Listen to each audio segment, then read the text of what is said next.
As you've probably found out, finding the perfect home in the perfect location at a price you can afford is not easy. However, if you have ever watched HGTV, you know that turning the perfect location into your dream home can be done. Well, the good news is, following our process, you will soon be enjoying your fully renovated home, and in most cases, you'll have a lot of equity when you are done. In this video, I'm going to share with you the renovation loan process, who does what, and the timeline to getting your loan closed on time and as expected. In the next video, we will discuss how the renovation process works after you close the transaction on your new home. Since you're doing a renovation loan, you should maximize the benefits. Plan on renovating your home exactly the way you want it. Don't cut corners or become a penny pincher. You create more value and equity in your home with a well thought out and professionally completed renovation. Our goal is for you to not need to spend any more money once complete. No more to-do list. When you are done, there's nothing left to worry about. We have found that one of the biggest reasons people get frustrated with renovating a home is they do not have a written plan of what they want to do. We will give you a scope of work planning guide. This will have you walk through the entire house and list exactly what is not perfect yet. If you need help with this, you can use an interior designer, or you can use a company that we work with called Ready for Renovation.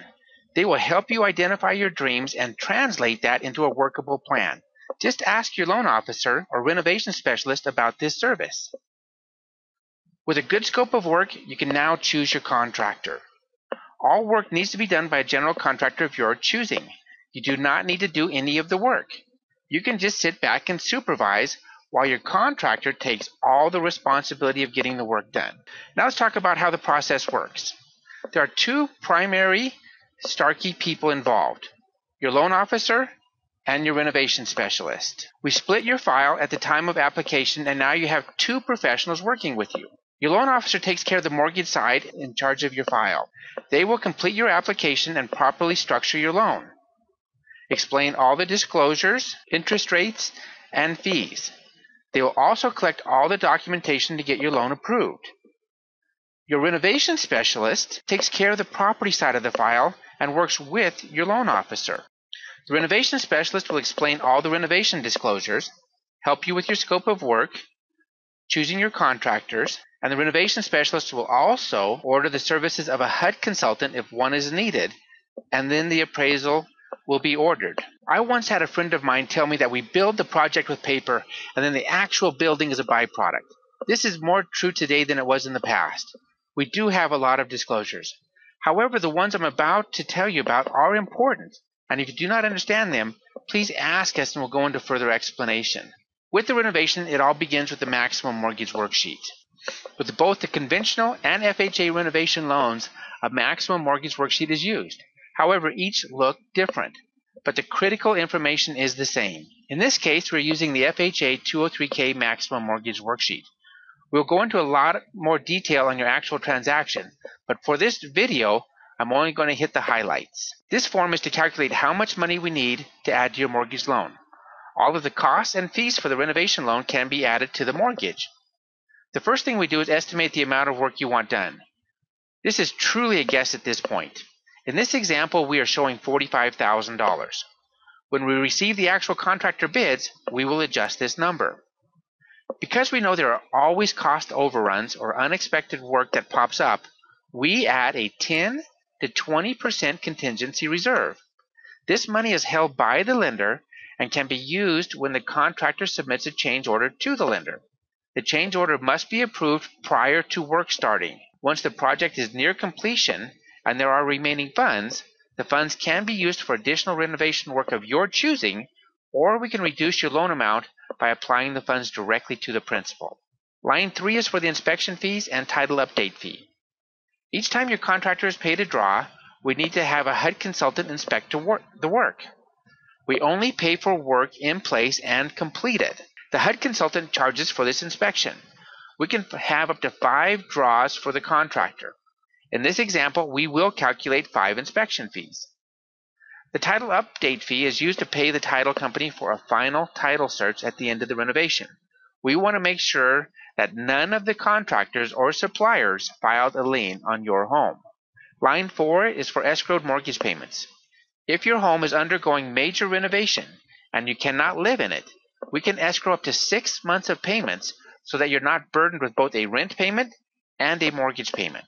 Line 6 is for architectural and engineering fees. This is an option for you. If you need these services, you can finance the cost in your mortgage loan. Line 7 is for the HUD consultant fee. A HUD consultant is needed if the total renovation amount exceeds $35,000 or if the renovation includes structural repairs. Also, if the scope of work is requiring detailed plans and specifications to pull the building permit, a HUD consultant will be required. I like using a HUD consultant because they are experts at getting renovation projects completed. A HUD consultant will begin working with you at the start of the project and before you start working with a contractor. The HUD consultant will help with the scope of work and will prepare a work write-up. This is a detailed description of what needs to be done. By having this, it makes your contractor's job much easier because they can see exactly what work is required to renovate your home exactly the way you want it. When your contractor needs draw payments, the consultant will prepare the draws, do the inspections, and have the lien waiver and draw request signed by the contractor. This one person makes life a lot easier for you, your contractor, and the lender. Line 8 is for permits. In most cases, the cost of the permit is included within the contractor bid. If it is not, you can finance it within your mortgage. Line 9 is for other fees. We use this line to include the cost of the final appraisal inspection. The appraiser will value the house as if all the renovation work is complete. This is a subject to completion appraisal. What's nice about this is you will know what your new home will be worth after renovation before you even close on the transaction. Once the renovation is 100% complete, we will have the appraiser go out and inspect to tell the lender the project was completed as they expected it to be. This is why it is very important to complete the renovation exactly as we told the appraiser it would be done. If the appraiser goes out and the renovation is not completed according to the scope of work submitted, we will have problems. Line 11 is a supplemental origination fee. This fee offsets the lender's cost of managing the renovation fund, the change orders, the draws, and the closeout. It is 1.5% of the renovation amount or $350, whichever is greater. Line 14 is the total cost of the renovation. This amount is added to the purchase price or mortgage payoff if this is a refinance. The total amount of the mortgage is calculated in Section C if it is a purchase or Section D if it is a refinance. In this case, it is a purchase. The purchase price is $150,000. We add that to the renovation amount of $52,094.88, and the sum is what is the acquisition cost of $202,094.88. The maximum mortgage amount will be 96.5% of this number, which calculates out to be $195,021. The next form is the borrower's acknowledgement. This, along with the notice to borrower, notice to contractor, and homeowner contractor agreement, need to be read and understood by you. However, at this point, I do want to highlight a couple of points. On the 203K borrower's acknowledgement, you need to mark what you would like for us to do with the interest you earn on your renovation escrow account. Your renovation funds will be deposited in a FDIC-insured custodial account that pays interest. The money earned on this can be paid directly to you, or it can be used to reduce the principal balance of your mortgage loan. It's your choice. The next form is the notice to borrower. I want to highlight a couple of key points. The lender will only pay the contractor for work that is included in the approved scope of work. Any changes to this scope of work must have a lender-approved change order prior to the work beginning. Selection of a contractor is solely your responsibility. The lender will only pay for work completed. No upfront money will be paid to the contractor. There will be a total of 5 draws paid to the contractor, and each draw will have a 10% retainage.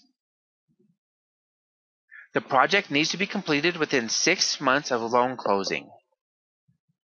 The lender will release the holdback funds after the project is complete and there is proof that no mechanics liens have been placed on title.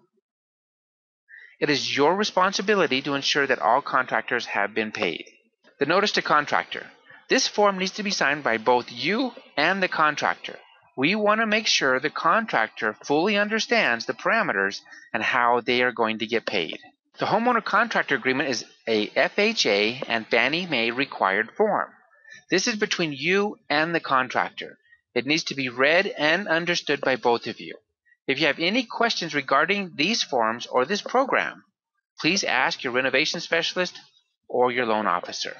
Now let's walk through the process of getting you from application to closing in 45 days or less. This is critical for you to understand because if we miss a step anywhere in the process, we will not close on time. As we mentioned earlier, there are two primary professionals working with you, the loan officer and their processor, and the renovation team. The loan officer collects all the information needed to satisfy the credit side of the file. The renovation specialist collects all the information needed for the property side of the file. You should have everything submitted within 3 days of application. While the processor is processing the credit side of the file, the renovation specialist will be working with you to determine the scope of work, choosing a HUD consultant, helping with the contractor selection and validation, and receiving the bids or proposals.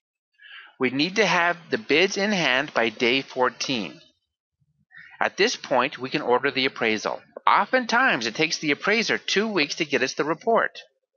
While we're waiting for the appraisal, your processor submits your file to underwriting and works with you if there are any conditions that need to be satisfied. When the renovation specialist receives the appraisal, they will review and make sure the report is accurate and submit to underwriting along with the entire renovation disclosure and bid package. By this time, we should have it clear to close. This all needs to be done by day 35. We will complete the closing figures and submit to the title company preparing for closing. When all this goes well, this will be done by day 40. As you can see, there are a lot of moving parts and people involved in your transaction. Once the file closes and funds, your contractor can begin your renovation work. Please watch the next video, completing your renovation and the draw process. If you have any questions, please call your renovation specialist or your loan officer. Thank you very much, and we're looking forward to working with you on creating the perfect home for you and your family.